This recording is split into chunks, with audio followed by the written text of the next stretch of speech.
Budget کا، تو اس وقت پھر کے پی حکومت جو ہے اس کو کہا جائے گا کہ وہ لوگوں کو باہر نکالنے کے حوالے سے اقدام کریں۔ تو یہ اتنا بڑا ایک فورم تھا جس میں سمجھتا ہوں چیف جسٹس صاحب اور جو دیگر ساتھی جج صاحبان نے بہت بڑی ملک کی خدمت کی، یہ آفر کر کے انہیں کہ آپ آئیں پارلیمنٹ میں بیٹھ کے معاملے کو حل کریں۔ اور یہ پہلی مرتبہ نہیں ہے، اس سے پہلے بھی جو سابقہ چیف جسٹس صاحبان یہ بات کہہ چکے ہیں، جج صاحبان کہہ چکے ہیں، لیکن یہ کنفرم ہماری خبر ہے کہ جو پاکستان تحریک انصاف کے جو کرتا دھرتا لوگ ہیں، جو بانی پی ٹی اے کے قریب ترین لوگ ہیں، وہ یہ بتا رہے ہیں کہ ہم فیصلہ کر بیٹھے ہیں کہ یہ معاملات سیاسی فورم پہ اور پارلیمان کے فورم پہ ہم نے لے کے ہی نہیں جانے، وہاں ہم نے یہ حل نہیں کرنے، نہ ہی یہ ہمارا اسٹریٹجی کا کسی طور پہ بھی حصہ ہے۔ ٹھیک ہے عادل صاحب، اور سعد صاحب آپ کی طرف آؤں گی۔ جس طرح سے عادل صاحب بھی بتا رہے ہیں اور سپریم کورٹ نے بھی ڈائیلاگ کی بات کی ہے، اور ڈائیلاگ کے ذریعے ہی جو ہے وہ بات چیت جو ہے وہ ہو سکتی ہے، مسائل کا حل جو ہے وہ نکالا جا سکتا ہے، ہمارے سیاسی جو رہنما ہے کیوں اتنے سنجیدہ نہیں ہے ڈائیلاگ کو لے کر؟ سب سے پہلے تو میں آپ کی اجازت سے عدیل صاحب سے تھوڑی سی وضاحت پوچھنا چاہتا ہوں، کیونکہ انہوں نے بڑی سیریس بات کی کہ ایک بڑی پولیٹیکل پارٹی اس نے یہ طے کر لیا ہے کہ ہم نے سیاسی طور پہ اپنے معاملات کو ختم نہیں کرنا یا ان کو سیٹل نہیں کرنا، اور ہم نے یہ انہوں نے کہا کہ ان کے قریب ترین کرتا دھرتا نے، یہ عدیل صاحب کس نے فیصلہ کیا ہے؟ کوئی آپ جانتے ہیں؟ کوئی آپ بتا سکتے ہیں کہ یہ فلاں نے فیصلہ کیا، کسی میٹنگ میں ہوا، کوئی کسی نے کہا؟ کیونکہ پبلک پوزیشننگ تو یہی نظر آتی ہے کہ کہنے کا مقصد یہی ہوتا ہے، آپ کیا چاہتے ہیں؟ آپ کیا چاہتے ہیں کہ میں ان کا نام لوں؟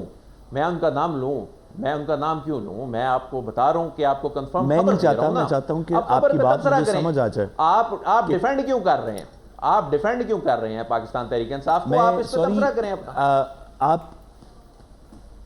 آپ سب سے پہلی بات یہ ہے کہ پاکستان تحریک انصاف کو ڈیفینڈ کرنا نہ کرنا کوئی جرم نہیں ہے، کوئی جرم نہیں ہے۔ دوسری بات یہ کہ خبر ہوا میں نہیں ہو سکتی، اس کا کوئی سورس ہوگا۔ تو میں آپ سے بیٹھے ہیں، آپ کی افیلیشن نہیں ہونی چاہیے، کوئی تو اس طرح کی بات ہو، یہ ایک صحافی کے لیے جرم ہوتا ہے۔ آپ کسی سیاسی بات کو کسی کی افیلیشن نہیں ہے۔ گزارش سن لیں، نہیں عدیل صاحب گزارش سن لیں۔ دیکھیں لوگوں کو ہم اس طرح پبلکلی خبر دی ہے، آپ کو خبر دی ہے، آپ کو ہم نے آپ کو خبر دی ہے، اس ہم خبر ایک پہ آپ دوسرے تبصرہ کے کریں۔ دشمن نہیں ہیں۔ بات تو سن لیں۔ پہلی بات یہ کہ لوگوں کو ہم ایک دوسرے کے دشمن نہیں ہیں۔ ابھی آپ نے دیکھا پاکستان میں 50 مسئلے ہیں، اس کے اندر یہ مسئلہ نہیں ہے کہ میں اپنے بھائی کی گریبان کیسے پکڑوں گا، یا یہ اس کو ڈیفینڈ کر رہا ہے، وہ اس کو ڈیفینڈ کر رہا ہے، اس کو ایسے کر دو، اس کو ایسے کر دو۔ ہم آپس میں بات کر رہے ہیں، پاکستان کی سیاست کے بارے میں بات کر رہے ہیں، پاکستان کی پولیٹیکل پارٹیز کے بارے میں بات کر رہے ہیں۔ وہ جو بھی پولیٹیکل پارٹی ہو اس کا سپورٹر پاکستانی ہے، ہم آپس میں بات کرنے کی کوشش کر رہے ہیں۔ تو اس کو کسی ڈیفینسو میکنزم میں نہ جائیں۔ میں آپ کے اوپر اٹیک نہیں کر رہا، میں نہیں کہہ رہا کہ آپ فلاں کو سپورٹ کرتے ہیں۔ ایک بات ہو رہی ہے جس کو اس کانٹیکسٹ کے اندر رہنے دیں۔ آپ نے جو بات کی ہے یہ بڑی سیریس بات ہے۔ آپ نے بات کی ہے کہ ایک بڑی پولیٹیکل پارٹی جو شاید اس وقت پاکستان کے اندر سب سے زیادہ جس کی سپورٹ ہو، شاید نہ ہو، لیکن پھر بھی اگر سب سے زیادہ سپورٹ نہیں بھی ہے تو ایک بڑی پولیٹیکل پارٹی ہے۔ آپ کا یہ کہنا ہے کہ وہ اپنے سیاسی طور پہ مسائل حل کرنے سے انہوں نے انکار کر دیا۔ اگر یہ بات سچ ہو تو وہ پولیٹیکل پارٹی نہیں رہے گی، یہ سیاست نہیں رہے گی، یہ کچھ اور بن جائے گا۔ یہ تو ایویڈنٹ ہے بات، پچھلے کئی مہینوں سے بلکہ برسوں سے آپ کہیں تو میں نے مثال بھی اس لیے دی عمر تا بندیال صاحب والے دور کی کہ یہ بات تو ایویڈنٹ ہے۔ یہ تو آپ کے سامنے اسی پروگرام میں بات ہوئی کہ کس طرح انہوں نے وہ فاضل صاحب جب تجاویز لے کر گئے تو دیکھیے خبر دینا، اب یہ تو بات آپ نے بالکل ہی بدل دی کہ یہ ایویڈنٹ ہے۔ پچھلے کافی سالوں سے نہیں عدیل صاحب، کافی دہائیوں سے نہیں، بہت سی صدیوں سے ایویڈنٹ ہوگا آپ کو کہ یہاں پہ لوگ سیاسی مسائل کو ختم نہیں کرنا چاہتے، لیکن جو باقی پاکستان کے ناچیز سے 25 کروڑ عوام ہیں ان کو اتنا ایویڈنٹ نہیں ہے پچھلے 2.5-3 سال سے، 4 سال سے، پچھلی دہائیوں سے۔ اس وجہ اور کیونکہ نہیں ہیں تو ان میں سے بہت سے لوگ اس کو سپورٹ کرتے ہیں۔ تو میں آپ سے پوچھنے کی کوشش کر رہا ہوں کہ خبر اس طرح کی ہوا میں دی جا سکتی؟ اچھا میں آپ کو کہتا ہوں کہ میرے گرد و نواح میں سننے والے لوگ کہتے ہیں کہ نواز شریف صاحب اور زرداری صاحب یہ مسئلہ ختم ہی نہیں کرنا چاہتے، یہ میری خبر ہے۔ اب یہ اس طرح تو خبر نہیں بن سکتی، اس کا کوئی جز ہوگا۔ آپ نے میرے بھائی جب میں یہاں بیٹھ کے آپ کو یہ بتا رہا ہوتا تھا کہ نیشنل ٹیلی ویژن کوئی انگیجمنٹ نہیں ہے اور اس وقت آپ یہ کہا کرتے تھے کہ اسٹیبلشمنٹ یہ کیسے ہو سکتا ہے کوئی انگیجمنٹ نہ ہو، اور اس وقت آپ یہ بات ماننے کے لیے تیار نہیں ہوتے تھے، اتنی بڑی سیاسی جماعت یہ کیسے ہو سکتا ہے اس کے ساتھ کوئی انگیجمنٹ نہ ہو۔ اس کے بعد پھر ایک بڑے فورم سے بڑا اعلامیہ بھی سامنے آیا، پریس کانفرنس بھی سامنے آئی، آرمی چیف نے بھی بات کر دی، اس کے بعد پھر آپ کو تسلی ہوگی۔ اسی طرح اس خبر میں بھی آنے والے دنوں میں آپ کی تسلی ہو جائے گی۔ آئی ایم شیور کہ آپ درست بات کر رہے ہیں۔ آپ سے بہتر کون جانتا ہے کہ پاکستان کے اقتدار کے ایوانوں کے اندر کیا فیصلے ہو رہے ہیں؟ آپ سے بہتر ان کو ایڈوائس کون دے سکتا ہے ان فیصلوں کے اوپر؟ میرا بطور پاکستان کا شہری ایک اتنا سا پوائنٹ آف ویو ہے کہ پاکستان کی تمام سیاسی جماعتیں، خواہ وہ نواز شریف صاحب کی جماعت ہو، خواہ وہ پیپلز پارٹی کی جماعت ہو، خواہ وہ پاکستان تحریک انصاف ہو، فضل الرحمان صاحب ہوں، یہ جتنے بھی جس بھی طرح کے بیانات دیں، یہ سیاسی جماعتیں ہیں، یہ اپنے مسئلے سیاسی طور پہ ریزالو کریں گے۔ یہ میرا بطور پاکستان ہماری سیاست پہ اس حد تک کم از کم ایمان ہے، اور کچھ ہو نہ ہو۔ میری دوسرا بھی اس کے اوپر آپ سے ڈس ایگریمنٹ ہے کہ پاکستان کی ریاست اور پاکستان کے ادارے پولیٹیکل انگیجمنٹس ختم نہیں کرتے۔ پوسچرنگ جیسی بھی ہو کسی لمحے کے اوپر، کسی بات کے اوپر، کسی پولیٹیکل مومنٹ کے اوپر، ہم سب پاکستانی ہیں، سب لوگوں کے ادارے ہیں، ادارے سب سے بات کرتے ہیں، مسئلہ سالو کرنے کی کوشش کروائیں گے۔ ہم خواہ وہ سپریم کورٹ ہو، خواہ وہ عسکری ادارے ہوں، خواہ وہ بیوروکریٹک ادارے ہوں، خواہ وہ پارلیمانی ادارے ہوں، ہم سب اس ملک کے مسئلے سالو کرنا چاہتے ہیں۔ ہم کسی کے بارے میں بھی یہ نہیں کہہ سکتے، نہ کہنا چاہیے، خواہ وہ کوئی بھی ہو، کہ وہ پاکستان کے مسئلے سالو کرنے سے انکاری ہے۔ وہ کہتا ہے کہ یہ ہجان کی کیفیت برقرار رہے۔ اس طرح لوگوں کے اندر پورے سسٹم کے اندر کانفیڈنس ڈراپ ہوتا ہے۔ میرا خیال ہے کہ ٹھیک ہے صاحب، جو عادل صاحب نے خبر دی ہے وہ وقت پر چھوڑ دیتے ہیں نا کہ وہ خبر درست ہوتی ہے یا نہیں ہوتی ہے۔ عادل صاحب آپ کی طرف آؤں گی، جس طرح سے ہم دیکھ رہے ہیں مذاکرات کی بات چل رہی ہے، اور جبکہ بانی پی ٹی آئی پر جو ہے نئے مقدمات کی بھی باز گشت ہے، ایسے میں مذاکرات کی جو خواہش کی جا رہی ہے، لگتا ہے آپ کو کہ یہ ماحول ہے اس ٹائم؟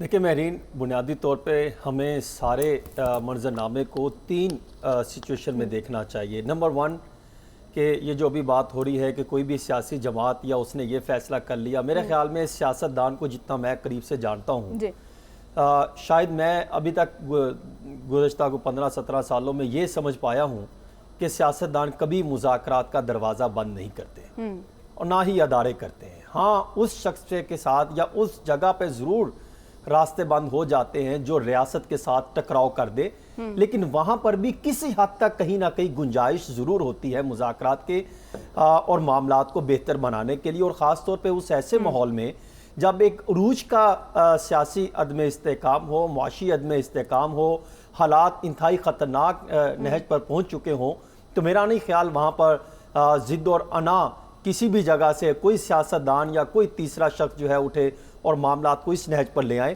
کہیں نہ کہیں معاملات کوئی نہ کوئی درمیانی راستہ نکل آتا ہے، ورنہ حالات تو بہت خراب ہونے کی سچویشن پر چلے جاتے ہیں۔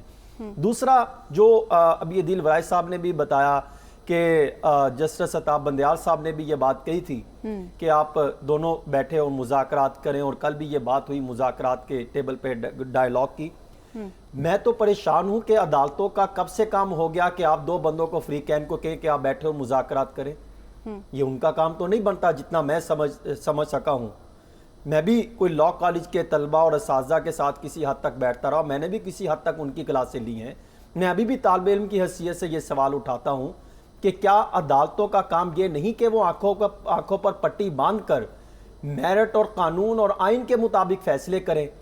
یہ کیسے ہو سکتا ہے کہ یہ عدالتیں کہیں کہ آپ جائیں اور 2 فری کین بیٹھیں اور آپس میں مذاکرات کریں، ڈائیلاگ کریں؟ ڈائیلاگ کروانا، مذاکرات کروانا کسی کے حق میں ہو یا کسی کے خلاف ہو، عدالتوں کا کام صرف میرٹ اور قانون کے مطابق فیصلے کرنا ہے، چاہے وہ کسی کے خلاف جائے چاہے وہ کسی کے حق میں جائے، وہ اس کے مطابق فیصلے کرنا چاہیے۔